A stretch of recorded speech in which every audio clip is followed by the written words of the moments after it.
আমার পিঞ্জরের খাঁচা তো একটাই, আর সে খাঁচায় তুমি নানা রঙে সেজে বসে আছো, নানা সুরে নানাভাবে প্রতি মুহূর্তে ডাকো।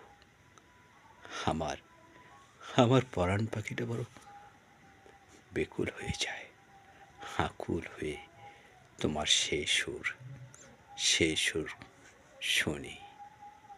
সত্যি তা যেন আমার কাছে মন্ত্রমুগ্ধের মতো, খুবই সুন্দর লাগে, যার মাঝে প্রতি মুহূর্তে হারিয়ে যেতে ইচ্ছে করে,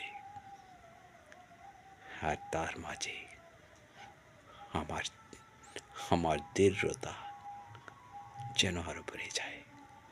তখন আমার মনে হয় সত্যি আমার প্রিয়তমার এই সুর, এই ডাক অনুপ্রেরণার এক দৃঢ় দৃঢ় শক্তি, যা আমাকে প্রতিটি মুহূর্তে দৃঢ়ভাবে এগিয়ে যাওয়ার সাহস যোগায়।